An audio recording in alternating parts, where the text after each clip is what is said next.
Detail చూస్తే parliament ఎన్నికల వేళ కాంగ్రెస్ లో పెండింగ్ 3 స్థానాలపై సస్పెన్స్ వీడింది. ఇక తెలంగాణలోని పెండింగ్ 3 స్థానాల అభ్యర్థులను ఏఐసీసీ ప్రకటించింది. కాంగ్రెస్ సెంట్రల్ ఎలక్షన్ కమిటీ క్షుణ్ణంగా పరిశీలించి 3 అభ్యర్థుల పేర్లను అనౌన్స్ చేసింది. అయితే పార్లమెంట్ ఎన్నికలు మే 13న ఎన్నికలు జరగనుండగా కరీంనగర్, హైదరాబాద్, ఖమ్మం స్థానాలకు అభ్యర్థులను ప్రకటించకపోవడంతో కాంగ్రెస్ శ్రేణుల్లో తీవ్ర ఆందోళన నెలకొంది. అయితే కరీంనగర్ నుంచి వెలిచాల రాజేందర్రావు, ఖమ్మం నుంచి రామసహాయం రఘురీం రెడ్డి, హైదరాబాద్ స్థానం నుంచి మహమ్మద్ వలియుల్లా సమీర్లు ఇప్పటికే నామినేషన్లు వేశారు.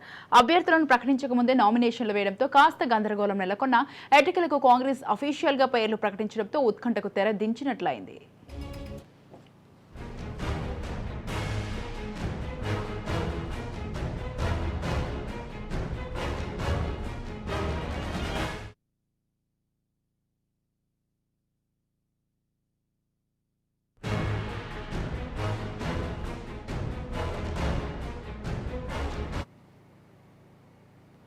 నల్గొండ, ఖమ్మం, వరంగల్ పట్టుభద్రుల ఎమ్మెల్సీ కాంగ్రెస్ అభ్యర్థిగా తీన్మార్ మల్లన్న పేరును అధిష్టానం ప్రకటించింది. ఈ స్థానానికి పల్లా రాజేశ్వరరెడ్డి 2021 మార్చిలో ఎమ్మెల్సీగా ఎన్నికయ్యారు.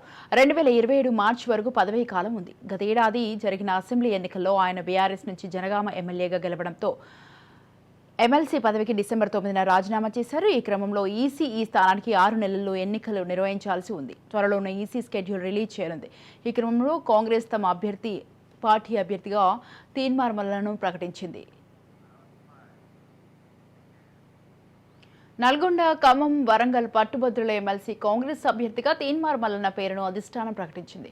ఈ స్థానానికి పల్లా రాజేశ్వరరెడ్డి 2021 మార్చిలో ఎమ్మెల్సీగా ఎన్నికయ్యారు. 2027 మార్చి వరకు పదవీ కాలం ఉంది. అయితే గతేడాది జరిగిన అసెంబ్లీ ఎన్నికల్లో ఆయన బీఆర్ఎస్ నుంచి జనగామ ఎమ్మెల్యేగా గెలవడంతో ఎమ్మెల్సీ పదవికి డిసెంబర్ 9న రాజీనామా చేశారు. ఈ క్రమంలో ఈసీ ఈ స్థానానికి 6 నెలల్లో ఎన్నికలు నిర్వహించాల్సి ఉంది. త్వరలోనే ఈసీ స్కెడ్యూల్ రిలీజ్ చేయనుంది. ఈ క్రమంలో కాంగ్రెస్ తమ పార్టీ అభ్యర్థిగా తీన్మార్ మల్లన్న పేరును ప్రకటించింది. రైట్, ఈ విషయంపై పూర్తి సమాచారాన్ని మా ప్రతినిధి విక్రాంత్ ఫోన్ లైన్ లో అందిస్తారు. విక్రాంత్. స్వాతి, మొత్తానికి ఇటు పట్టభద్రుల ఎమ్మెల్సీకి సంబంధించి కూడా కాంగ్రెస్ అభ్యర్థిగా కూడా తీన్మార్ మల్లన్నని ఏఐసీసీ కూడా ప్రకటించింది.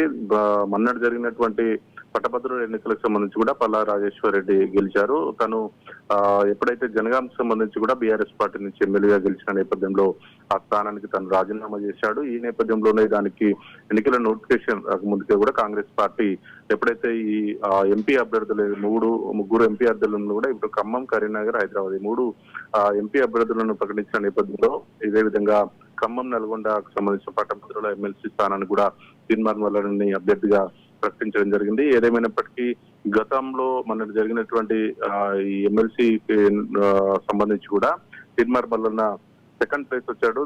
పల్లా రాజేశ్వర రెడ్డి వర్సెస్ తీన్మార్ మల్లన్నగా మారింది. అతను ఇండిపెండెంట్ గా పోటీ చేసిన నేపథ్యంలో ఆ స్థాయిలో వచ్చిన నేపథ్యంలో ఈసారి ఎలాగైనా కాంగ్రెస్ పార్టీ తన ఖాతాలో వేసుకోవడానికి సిద్ధంగా ఉంది. తీన్మార్ మల్లన్న పేరు ప్రముఖంగా ఈ మధ్య ఇటు కరీంనగర్ పార్లమెంట్ స్థానానికి తన సామాజిక వర్గానికి సంబంధించి ఎక్కువ మంది ఉన్న నేపథ్యంలో కూడా కరీంనగర్ టికెట్ కూడా ఆశించాడు. కానీ అనూహ్యంగా అక్కడ స్థానిక మంత్రి అయినటువంటి పొన్నం ప్రభాకర్ సూచించిన నేతకు అక్కడ కరీంనగర్ అభ్యర్థిత్వం ఖరారైన నేపథ్యంలో కూడా తీన్మార్ మల్లన్నను ఇటు ఎమ్మెల్సీ పట్టభద్రుల ఎమ్మెల్సీగా కూడా గతంలో పోటీ చేసిన అదే స్థానానికి సంబంధించి కూడా జరగనున్న ఉప ఎన్నికలకు సంబంధించి కూడా అభ్యర్థిత్వాన్ని ఏఐసీసీ కూడా ఖరారు చేసింది. ఏదేమైనప్పటికీ మొన్న జరిగినటువంటి ఉప ఎన్నికల్లో కూడా సెకండ్ ప్లేస్ వచ్చిన నేపథ్యంలో ఈసారి కాంగ్రెస్ పార్టీ బలం కూడా మరో చేయి కానుంది. ఈ నేపథ్యంలో అతను సునాయాసంగా గెలిచే అవకాశం మాత్రం కనిపిస్తా ఉంది. ఇదిలా ఉంటే మొత్తానికి 17 పార్లమెంట్ స్థానాలకు సంబంధించి కూడా 14 మంది పార్లమెంట్ అభ్యర్థులను కూడా ఇప్పటికే ఏఐసీసీ ఖరారు చేసింది. కానీ 3 పార్లమెంట్ పరిధిలో ఉన్నటువంటి ఖమ్మం, కరీంనగర్, హైదరాబాద్ ఈ 3 పార్లమెంట్ స్థానాలు మాత్రం ఈ రోజు ఆఖరి తేదీ నామినేషన్లకు. ఈ నేపథ్యంలో నిన్న సాయంత్రం తర్వాత కూడా ఏఐసీసీ మాత్రం వాళ్ళని ప్రకటించింది. ఇటు ఖమ్మంకు సంబంధించి అదేవిధంగా కరీంనగర్, హైదరాబాద్ ఈ 3 స్థానాలకు సంబంధించి కూడా ఖమ్మంలో పొంగులేటి శ్రీనివాస్ రెడ్డి సమీప బంధువు అయినటువంటి రఘురాం రెడ్డికి కూడా ఇటు స్థానం కేటాయించింది. మరోవైపు ఈ కరీంనగర్ స్థానం నుంచి కూడా వెలిచాల రాజేందర్ రావు ఏదైతే మంత్రి ప్రస్తుతం పొన్నం ప్రభాకర్ తను సూచించిన వ్యక్తికి అక్కడ కేటాయించింది. అదేవిధంగా హైదరాబాద్ స్థానంకి సంబంధించి కూడా ఇటు మహమ్మద్ వలియల్లా సమీర్ కు కేటాయించింది. ఎలాగైనా పాత బస్తీలో కూడా కాంగ్రెస్ బాగా వేయాలని, రానున్న గ్రేటర్ హైదరాబాద్ కు సంబంధించి కూడా గట్టి పోటీ ఇవ్వాలని కాంగ్రెస్ భావిస్తుంది. ఇప్పటికే అక్కడ ఎంఐఎం వర్సెస్ బీజేపీ మాధవీలత గట్టి పోటీదారును కూడా రంగంలోకి దిగించింది బీజేపీ పార్టీ. ఇది ఎలాగైనా బీజేపీ తమ ఖాతాలో వేసుకోవాలని చూస్తా ఉంది. ఈ నేపథ్యంలోనే మరో గట్టి అభ్యర్థి అయినటువంటి కాంగ్రెస్ పార్టీకి సంబంధించిన సమీర్ ను కూడా రంగంలోకి దించింది. అక్కడ ట్రయాంగిల్ ఫైట్ జరిగే అవకాశం కనిపిస్తా ఉంది. ఏదేమైనప్పటికీ చాలా వ్యూహాత్మకంగా కాంగ్రెస్ పార్టీ టికెట్లు ఇస్తా ఉంది. ఆ రాష్ట్రంలో అధికారంలో ఉన్నప్పటికీ చివరి క్షణం వరకు కూడా సాగదీత కార్యక్రమం చేస్తా ఉంది. ఏ ఒక్కరిని కూడా నొప్పించొద్దనే భావనలో ఉంది. ఎందుకంటే ఉదాహరణకు ఖమ్మం టికెట్ చూసుకుంటే అక్కడ ముగ్గురు మంత్రులు, ఇటు బట్టి విక్రమార్క ఉప ముఖ్యమంత్రిగా ఉన్నాడు, తన భార్య నందినికి టికెట్ అడుగుతా ఉన్నాడు. మరోవైపు పొంగులేటి శ్రీనివాస్ రెడ్డి తన సోదరుడు ప్రసాద్ రెడ్డికి టికెట్ అడుగుతా ఉన్నాడు. తుమ్మల నాగేశ్వరరావు మంత్రిగా ఉన్నాడు, తన కొడుకు టికెట్ అడుగుతా ఉన్నాడు. ఈ నేపథ్యంలోనే ఆచితూచి వ్యవహరిస్తా ఉంది. ఆ ముగ్గురు క్యాండిడేట్లకు కాకుండా 4వ వ్యక్తిని రంగంలోకి దించింది.